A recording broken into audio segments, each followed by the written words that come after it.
Assalamualaikum, welcome to my channel. 1 Dzulhijjah masuk pada 20 Juni. Insyaallah ya. 20 Juni, teman-teman, masuk tanggal 1 Dzulhijjah, hari Selasa. Berarti masuknya dari malam Selasa. Mulai masuk tanggal 1 Dzulhijjah. Silahkan amalkan amalan-amalan ini, teman-teman. Yang pertama, perbanyak puasa. Kalau bisa puasa di tanggal 1 sampai tanggal 9 bagus. Kalau enggak, atau kamu adalah seorang istri yang bersuami dan suamimu ada di tempat, maksudnya ada di kota ini ya, sedikit sekalian, silahkan puasanya hanya tanggal 8 dan 9. Tanggal 8 namanya hari Tarwiyah, tanggal 9 niat puasa hari Arafah. Ibarat kata kamu nggak bisa puasa 2 hari, misalnya nih 9 nggak bisa, 2 hari pun nggak bisa, cuman bisanya 1 hari. Tanggal berapa nih? Hari Arafah tanggal 9, karena puasa hari Arafah tanggal 9 Dzulhijjah ini, teman-teman saudariku sekalian, adalah merupakan puasa sunnah terbaik sepanjang tahun. Puasa sunnah terbaik sepanjang tahun. Nabi Muhammad menyebutkannya, inna saum yom Arafah yukaffir dunub sanatain. Sesungguhnya puasa hari Arafah ngapusin dosa 2 tahun lamanya, tahun yang sekarang dan tahun yang akan datang. Katanya Sayyidina Ibnu Abbas alaihi ridwanullah, tidak ada amalan dijanjikan akan terampuni dosa yang akan datang selain puasa hari Arafah. Aku rasa ini adalah kabar gembira, kata beliau, kata Sayyidina Ibnu Abbas, aku rasa ini adalah kabar gembira untuk orang yang puasa 9 Dzulhijjah atau hari Arafah, bahwa umurnya masih akan panjang sampai tahun depan. Jadi siapa yang masih pengen panjang umur sampai tahun depan, jangan tinggalin puasa hari Arafah. Jatuhnya hari Rabu ya, hari Arafah itu jatuhnya hari Rabu. Berarti hari sebelumnya Tarwiyah jatuhnya hari Selasa. Kalau kamu masukin dari hari Seninnya lebih bagus lagi, gitu ya. Jadi dapat 3 hari di bulan Ashhurul Hurum, di Ashhurul Hurum, di bulan-bulan mulia. Jadi Senin, Selasa, Rabu, gitu ya. Kemudian Kemisnya haram puasa karena itu adalah hari raya Idul Adha. Tasyrik aja, belum tasyrik, belum juga hari raya. Besoknya baru hari tasyrik, hari Jumat, Sabtu, Minggu. Itu juga diharamkan untuk berpuasa. Kata Nabi Muhammad, ayyamut tasyrik ayyamu aklin syurbin wa dzikrillah. Hari-hari tasyrik adalah hari-hari makan, hari-hari minum, hari-hari banyak berzikir kepada Allah. Hari-hari banyak berzikir kepada Allah, terutamanya adalah dengan bertakbir, gitu ya. Baik, itu adalah tentang puasanya. Kemudian yang kedua, perbanyak berzikir. Zikiran yang paling afdol untuk kamu baca adalah membaca la ilaha illallah. Itu zikiran paling afdol untuk kita perbanyak membacanya pada hari-hari ini, dari hari tanggal 1 Dzulhijjah sampai ke hari tasyrik ya, sampai ke hari tasyrik atau sampai ke tanggal 10. Nah, habis tanggal 10, mulai tanggal 10, 11, 12, 13, zikiran yang paling afdol adalah bertakbir. Dari 1 sampai 10, zikiran paling afdolnya adalah baca la ilaha illallah. Tanggal 10 sampai dengan tanggal 13, zikiran paling afdolnya adalah takbir.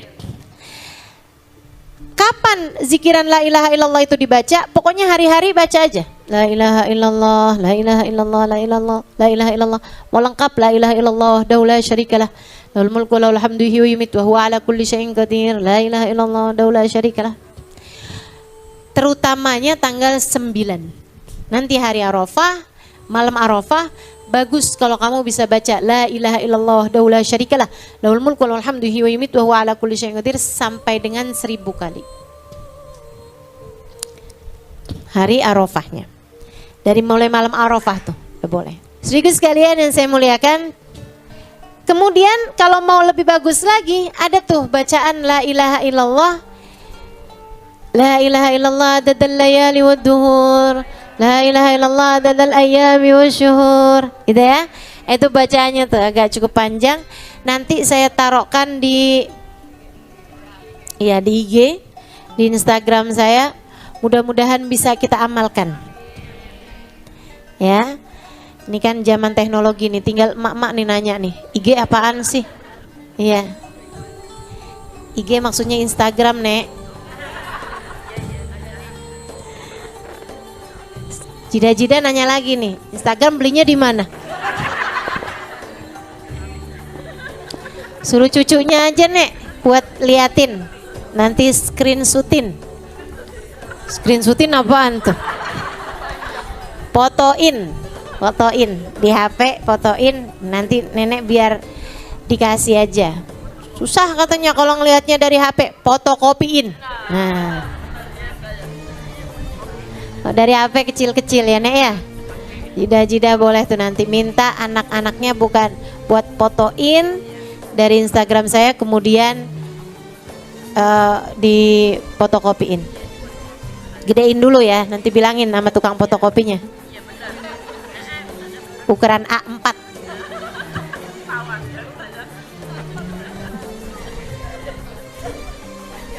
Dibaca 10 kali selama 10 hari dari tanggal 1 sampai dengan tanggal 10 Dzulhijjah. Kemudian teman-teman sekalian, mulai asar hari Arafah. Ada yang bilang subuh hari Arafah. Habis sholat, tiap habis sholat baca takbir. Pokoknya begitu habis selesai salam sholat sampai 3 hari tasyrik. Jadi lama nih. Ada yang bilang dari asar hari Arafah, ada ulama yang bilang dari asar Arafah, ada yang bilang dari subuh hari Arafah. Jadi itu dari tanggal 9, 10, 11, 12, 13 sampai asar hari tasyrik. Setiap habis selesai sholat fardu, Assalamualaikum warahmatullahi, Assalamualaikum warahmatullahi, langsung takbiran dulu sebelum baca zikir yang lain. Takbirannya Allahu Akbar, Allahu Akbar, Allahu Akbar. La ilaha illallah, wallahu akbar. Allahu Akbar walillahil hamd 3 kali. Allahu Akbar, Allahu Akbar, Allahu Akbar. La ilaha illallah, wallahu akbar. Allahu Akbar lillahil hamd. 1 kali lagi. Allahu Akbar, Allahu Akbar. La ilaha illallah, wallahu akbar. Allahu Akbar walillahil hamd. Allahu Akbar kabira walhamdulillahi katsira wa subhanallahi bukratan wa asila. La ilaha illallah wahdah sadaqa wa'dah wa nasara 'abdah wa 'azza jundahu wa hazamal ahzaba wahdah. La ilaha illallah wallahu akbar. Allahu akbar walillahil hamd. Dah segitu.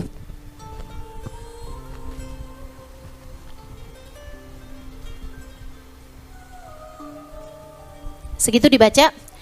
Habis itu baru astagfirullah, astagfirullah, astagfirullah. Lanjutkan doa-doanya seperti biasanya. Hafal ya, insyaallah ya.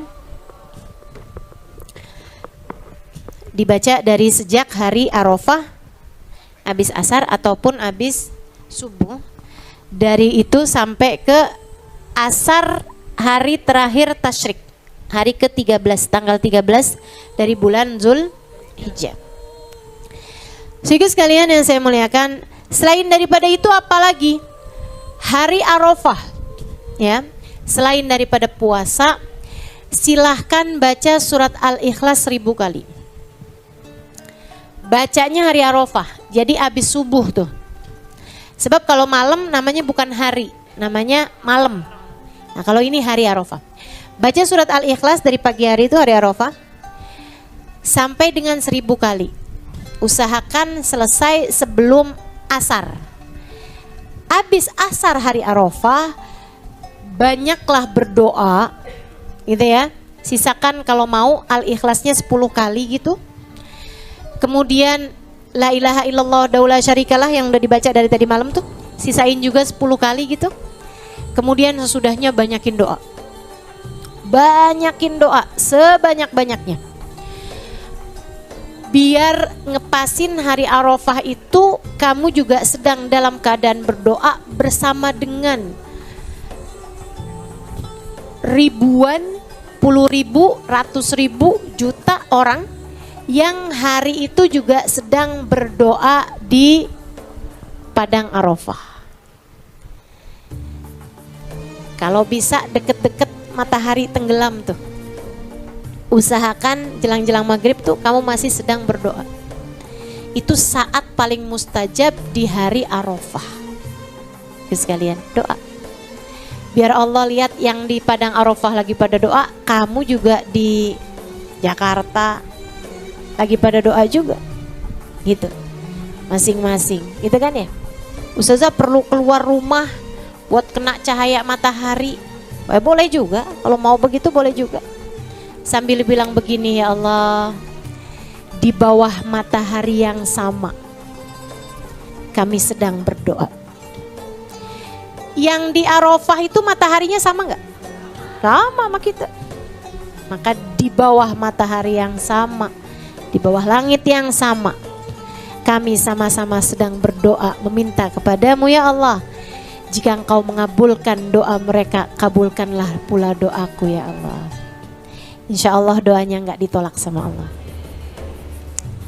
Malam hari Idul Adha silahkan hidupkan malamnya dengan ibadah kepada Allah. Kalau bisa sholat tasbih gitu kan ya. Apa aja pokoknya, banyakin takbir, banyakin baca Quran, banyakin istighfar, banyakin zikir la ilaha illallah. Apapun lah yang bisa kamu baca, bisa kamu lakukan. Adain sedekah, maksudnya harus ada sedekahnya gitu. Biar seperti apapun, usahakan malam hari raya Idul Adha ada sedekahnya. Itu adalah salah satu dari malam di mana doa mustajab, salah satu malam di mana Allah mengatakan gimana Allah menghidupkan hati hamba-hambanya, seperti katanya baginda Nabi besar Muhammad sallallahu alaihi wasallam, man ahya layalil id ahyallahu qalbah yauma yamutul qulub. Siapa yang suka menghidupkan malam hari raya, Allah akan menghidupkan hatinya di saat hati yang lain mati. Guru saya Habib Umar bin Hafid mengatakan, hati yang lain mati itu kapan? Banyak hati mati itu kapan? Yaitu pada saat sakaratul maut. Banyak hati mati. Insya Allah yang suka menghidupkan malam hari raya Idul Adha atau Idul Fitri, insya Allah akan hidupkan hatinya di saat sakaratul maut, sehingga kita meninggal dunia dengan membawa iman, Islam, cinta kepada Nabi Muhammad sallallahu alaihi wasallam, insya Allah. Kemudian teman-teman, pagi hari itu kita disunnahkan mandi hari raya. Kita disunnahkan bersih-bersih, kayak potong kuku gitu ya. Kecuali buat yang akan kurban. Nah, buat yang akan kurban, buat yang akan berkurban, itu jangan gitu ya. Jangan potong rambut, jangan potong kuku, jangan donor darah. Dari sejak tanggal 1 Dzulhijjah sampai hewan kurbannya dipotong.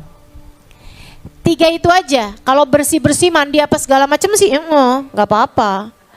Kalau urusan gosok gigi sih harus. Kata Ustazah sebaiknya jangan angkat-angkat apapun dari badan termasuk daki. Enggak, kalau daki mah angkat aja. Iya, kalau kotoran gigi mah angkat aja teman-teman.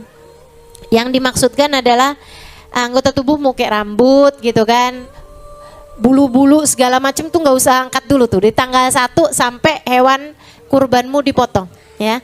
Termasuk donor darah seperti yang tadi saya sampaikan. Kuku juga, jangan potong kukunya dari tanggal 1 sampai tanggal 10.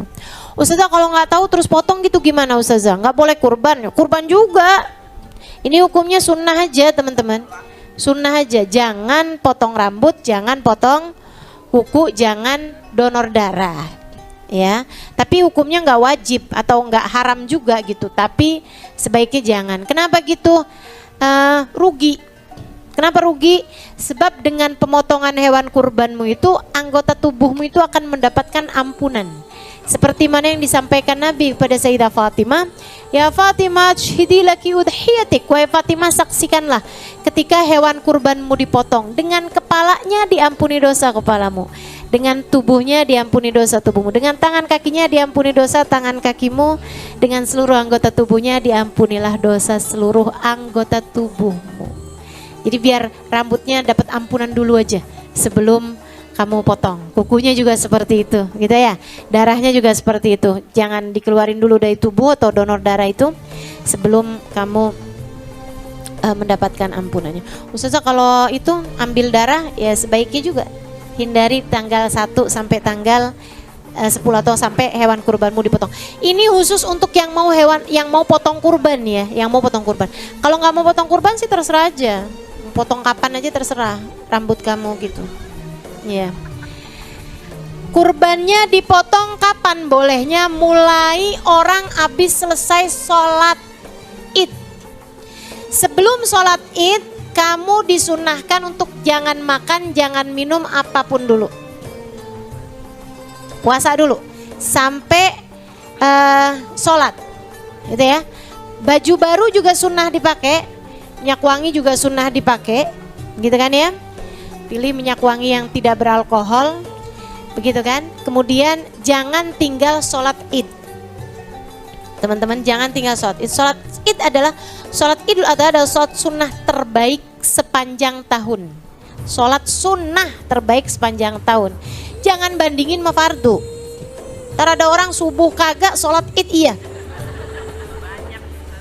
Sholat subuh wajib gitu ya, itu nggak pakai tawar-tawaran. Nah sholat Id ini jangan ditinggalkan karena dia adalah sholat sunnah terbaik sepanjang tahun, gitu ya. Tahu kan cara sholatnya? Nah kemudian habis selesai sholat, potonglah hewan kurbanmu. Kalau nggak hari itu masih bisa besok, kalau nggak besoknya masih bisa besoknya, kalau nggak besoknya masih bisa besoknya lagi. Selesai dengan maghrib hari terakhir tasyrik. Tapi usahakan nggak sampai asar. Usahakan sebelum asar tuh udah dipotong untuk tanggal 13. Tapi kalau untuk sebelum itu, maksudnya masih tanggal 10, 11, 12, mau potong malam juga nggak apa-apa. Potong habis asar, potong habis subuh, kapan aja waktunya kamu potong boleh aja. Unta atau sapi atau kambing, udah nggak boleh turun ke ayam tuh. Meskipun ada pendapat dari Sayyidina Ibnu Abbas mengambil dari hadisnya Nabi Muhammad pada Sayyidina Bilal, di mana Sayyidina Bilal kurbannya ayam. Nabi nanyain, kamu kurban apa Abu Bakar? Unta Rasul. Kamu unta Rasul. Kamu kambing Rasul. Nabi nanya nih sahabat, kena Bilal, kamu Bilal? Ayam Rasul. Nabi senyum gitu, Nabi senyum kayak lucu aja gitu. Tapi Nabi tidak melarang. Dari itu Sayyidina Ibnu Abbas berpendapat bahwa ayam tuh boleh loh, gitu. Tapi pendapat ini bertentangan dengan pendapat ijma'ul ulama. Mayoritasnya ulama nggak ada ayam. Jadi teman-teman jangan kurban ayam dengan berpendapat kata Ustazah Halimah. Repot. Jangan ya, jangan. Kalau misalnya ada yang mau potong ayam di hari Idul Adha, niatnya belajar kurban, bukan kurban. Ya Allah, nungguin punya duit buat beli kambing kayaknya rada lamaan, ayam dulu aja nggak apa-apa ya Allah, gitu. Ya Allah, terimalah ini ya Allah sebagai belajar kurban saya. Potong ayam, tapi jangan dititip di masjid. Tiba-tiba banyak ayam di masjid. Kata Ustazah Halimah boleh loh. Jangan gitu ya. Ntar saya disalahin ulama-ulama se-Jakarta nih, jangan. Gitu, jadi gitu teman-teman. Potong aja di rumah, dan saran saya kalau potongnya ayam, masak. bagiin berupa opor biar orang nggak bingung. Nerima daging kok tiba-tiba putih ya ini ya, apa ini ya? Gitu ya. Kalau kambing bagusnya dibagi mentah. Dan semua hewan kurban bagusnya dibagi mentah, berbeda dengan akikah. Kalau akikah bagusnya dibagi matang. Ustazah katanya orang kalau belum akikah nggak boleh kurban. Boleh aja. Boleh aja. Bagusan mana Ustazah? Kurban apa akikah? Semuanya sama-sama bagus. Sama-sama bagus gitu. Bukan berarti kamu kalau akikah nggak perlu kurban, kalau kurban nggak perlu akikah, dua-duanya sama-sama kamu kerjain. Ibarat nih Ustazah, ibarat nih. Duitnya tuh nabungnya lama Ustazah. Cuman bisa kebeli kambing atu. Kurban apa akikah? Akikah. Kalau kamu yakin kamu belum pernah diakekahin oleh orang tuamu. Kenapa gitu? Karena akikah tuh terkait sama orang tua. Katanya Nabi Muhammad itu anak tergadai sampai dibayarkan akikahnya. Nah kalau barang tergadai itu kan belum bisa dimanfaatkan. Itu khawatirnya gitu kan. Khawatirnya nih amal perbuatan kita nggak langsung nyambung ke orang tua gitu kalau kita belum akikah khawatirnya. Jadi akikah aja dulu. Ya, kalau yang belum akikah gitu. Seperti itu ya, teman-teman. Ustazah akikah kalau misalnya digabungin pas hari kurban. Dengerin saya biar nggak salah paham. Akikah Ustazah, saya ini tahu saya belum akikah. Kemudian datang nih hari kurban nih. Boleh gak sih Ustazah saya niatin akikah juga dan kurban juga, kan pas harinya kurban gitu. Boleh gak saya niatin dua-duanya Ustazah? Saya pernah nanya ini kepada Habib Zain bin Smith. Karena saya buka-buka kitab gak nemu-nemu. Akhirnya saya tanya kepada beliau tentang hal ini saat saya sedang bersama dengan beliau waktu itu. Saya tanya, Bib, kaifal jama' bainal udhiyah wal aqiqah? Mana tuh ngumpulin antara akikah sama kurban? Kalau nanya sama ulama tuh pendek aja pertanyaannya, nggak usah panjang-panjang kayak curhat gitu. Soalnya Bib kan ada yang nanya gini nih Bib, misalnya Bib, orangnya tuh rada susah Bib, nabungnya susah, cuman bisa kebeli satu kambing. Nggak usah tuh, kalau mau ulama tuh pertanyaan pendek aja. Kalau ibu-ibu nanya sama saya panjang gitu kan, karena ibu-ibu tahu saya belum ulama. Jadi akhirnya saya tanya kepada Habib Zain, jawaban Habib Zain bilang begini, fihi khilaf bainal imamain, ya, bain Ibnu Hajar Al-Asqalani wa bainar Ramli. Kata beliau begitu. Terus Habib Zain bilang ada di kitab Bushrul Karim, kata beliau. Jadi saya udah buka-buka kitab, rupanya saya nggak kebuka si Bushrul Karim itu. Gimana tuh? Ada perbedaan antara dua imam besar pada masa tersebut ya. Jadi ada yang mengatakan bahwa boleh, ada yang mengatakan nggak boleh. Nah gimana nih kalau buat orang di zaman kita sekarang? Jadi gini, terhadap hilaf-hilaf tuh kayak gini nih teman-teman. Kalau kamu adalah orang yang mampu buat akikah, entar lagi datang kurban, mampu lagi buat kurban, ya ngapain dikumpul-kumpulin? Itu namanya pelit. Akikah, kurban. Jangan kamu lahirin anak deket-deket Idul Adha, ya udah gampang ntar akikahnya sekalian. Jangan. Itu masing-masing aja. Khurujan minal khilaf, biar kamu keluar dari khilafiyah ulama yang mengatakan nggak sah kalau dikumpul-kumpulin gitu. Tapi kalau kamu seperti orang yang tadi udah saya sampaikan, nabungnya rada susah, ya kan? Ekonominya terbatas, udah nabung susah banget nih, baru bisa nih kekumpul, bisa buat beli satu kambing. Saya belum diakikah juga, ini kebetulan deket waktunya kurban. Apa saya niatkan? Niat dua-duanya, Allah Maha Karim, Allah Maha Rahim. Insya Allah kamu selesai dari urusan akikah dan juga kamu terbayarkan atau kamu pun juga terhitung berpahala kurban. Gitu ya, jelas ya? Baik. Itu aja yang bisa saya sampaikan. Mudah-mudahan amalannya udah semua kayaknya ini urusannya. Oh iya, Ustazah, daging kurban itu gimana Ustazah? Boleh sunnah dibagikan kepada orang fakir miskin, tapi boleh juga dibagikan kepada siapapun, orang kaya, bahkan orang non muslim sekalipun. Sunnahnya dibagi mentah, teman-teman. Sunnahnya dibagi mentah. Kalau akekah sunnahnya dibagi matang, gitu kan ya. Kemudian harus dibagi, nih dengerin saya, harus dibagi sebelum tanggal 13 Dzulhijjah. Semuanya harus dibagi sebelum tanggal 13 Dzulhijjah, sebelum matahari terbenam tanggal 13 Dzulhijjah. Makanya saya bilang tadi sebaiknya potongnya itu sebelum asar. Biar kalau kamu potong sebelum asar hari terakhir tasyrik ya, hari terakhir tasyrik, kamu udah selesai baginya di saat matahari terbenam. Sebab kalau belum, nah itu takutnya jatuhnya itu udah keluar dari waktunya. Karenanya enggak sah ada ceritanya kurbannya dibagi entar-entaran. Beda dengan misalnya kita kasih sama tetangga kita lagi keluar kota, terus dia bilang simpenin dulu aja di kulkasmu. Nah itu nggak apa-apa, itu nggak apa-apa. Sehingga sekalian saya muliakan, yang nggak boleh itu saya pernah lihat nih iklannya. Makanya saya sampaikan, saya peringatkan ya kepada semuanya nih. Gini nih, saya pernah lihat iklan gini. Kurbanmu dibagi sepanjang tahun kepada korban bencana alam.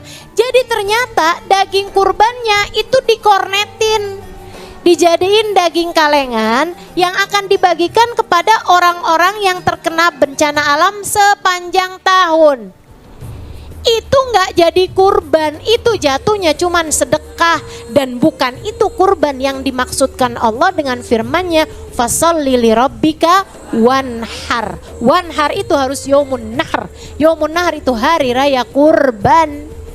Jatuhnya tanggal 10, 11, 12, 13. Jangan tawar-tawaran sama syariat Allah, dan jangan sok-sokan kreatif sama syariat Allah.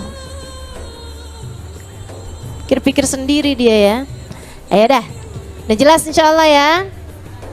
Ustazah boleh makan gak sih kalau kita kurban? Boleh, dengan syarat kurbannya bukan kurban wajib. Jelas?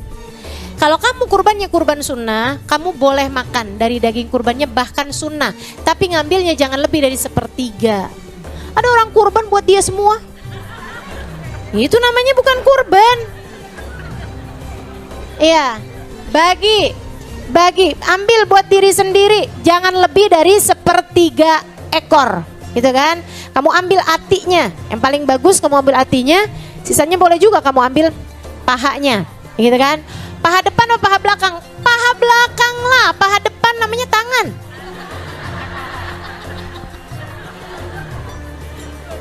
Depan namanya tangan, belakang paha tuh, gitu kan.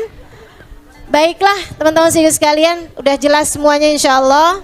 Mudah-mudahan jadi ilmu yang manfaat, jadi ilmu yang kita dengar, kita resapi, kita masukkan dalam hati, jadi cahaya memandu kita dalam kehidupan. Insya Allah diamalkan, dimudahkan untuk dapat mengamalkannya dalam kehidupan. Wassallallahu ala sayyidina Muhammadin wa ala alihi wa sahbihi wasallam. Fadli subhana rabbika rabbil izzati amma yasifun. Wassalamun alal mursalin. Walhamdulillahi rabbil. Barakallahu fikum. Terima kasih sudah menonton.